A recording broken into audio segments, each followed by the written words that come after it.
Hello everyone, I am HYNEE BAYA and I'm going to discuss the part 3 of personal disorders, also known as the cluster C. The first disorder in this cluster is the avoidant personality disorder. So here we do have the pervasive patterns of avoidance personality such as social inhibition, feeling of inadequacy, and hypersensitivity to negative evaluation that begins by early adulthood and is present in variety of contexts. When we say social inhibition, it is just means conscious or subconsciously avoiding situations or social interactions. So they avoid social activities or interactions. The other one is the feelings of inadequacy. It just means that they feel that they do not have the qualities and abilities necessary to do something to cope with life in general. For in short, they are hopeless. They cling to hopelessness. Another one is hypersensitivity to negative evaluations that begins to early adulthood. So hypersensitivity, they are very sensitive in negative evaluations. When others are being so rude, they felt and they will feel very, very bad. Here in this slide, we do have the diagnostic criteria. First, avoidant occupational activities that involve significant interpersonal contact because of fear of criticism, disapproval, or rejection. So usually, avoidant personality disorder, they are afraid of criticism and disapproval or rejection of others. The other one is unwilling to get involved with people unless certain of being liked. No, so they choose people whom they interact with. If they feel they are accepted, they were liked by that person or by others, then they will start communicating. But if they feel that there's an allope of communication, they will distance themselves. The third diagnostic criteria is shows restrained intimate relationships because of the fear of being shamed or ridiculed. So they are really afraid of criticism and being ridiculed by others.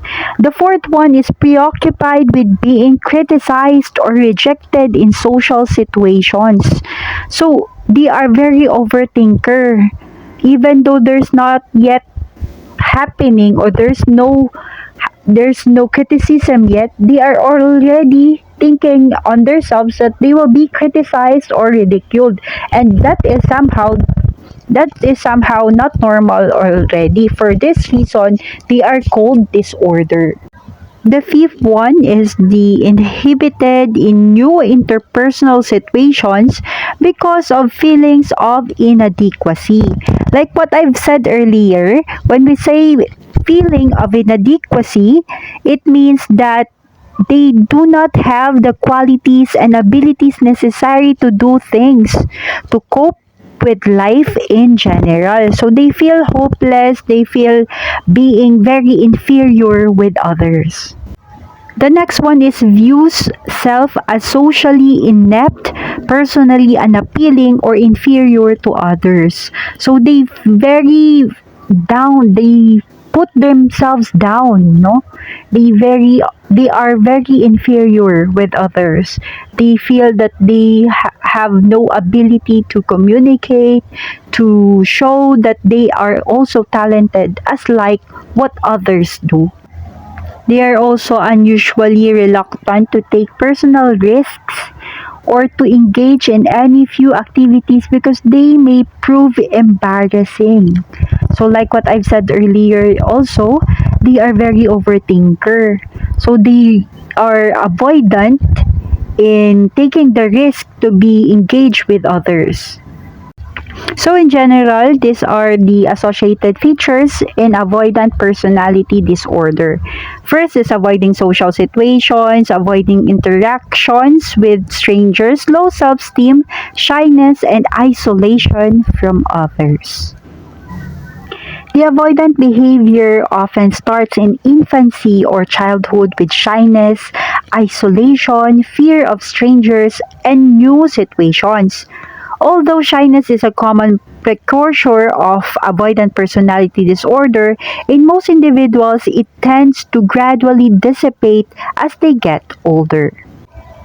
So here no, as we can see no, dapat ang avoidant personality, they already have the maturity to let go of their shyness as they grow old, but here still they are still shy.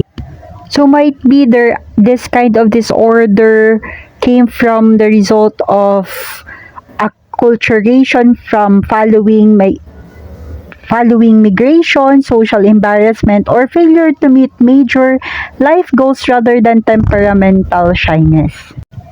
And usually, avoidant personality disorder is common in women than men in community surveys. The second part that I'm going to tackle is all about dependent personality disorder.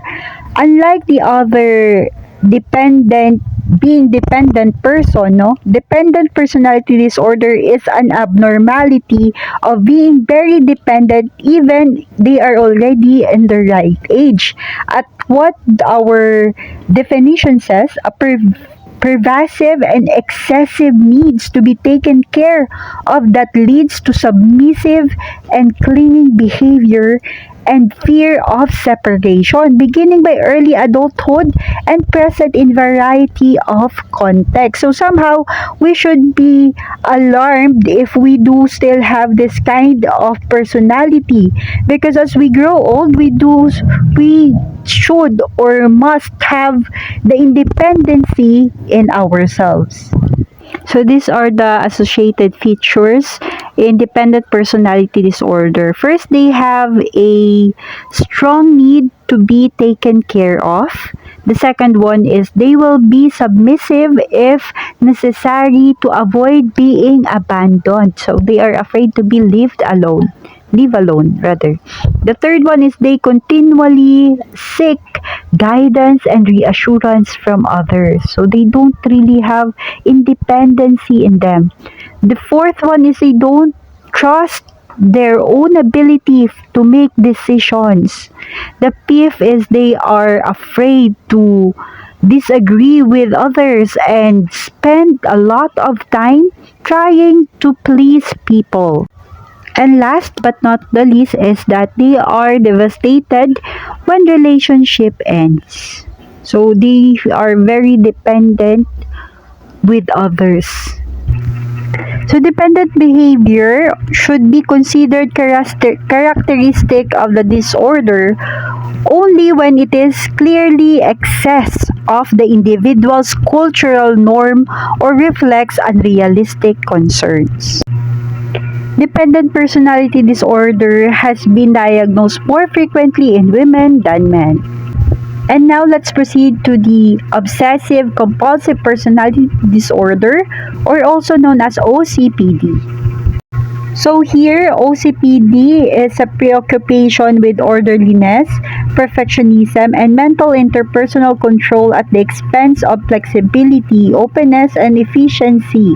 So somehow, this OCPD is different from avoidant personality disorder and dependent, because those two disorders are very inferior with others, but here this is the superiority, being superior to others.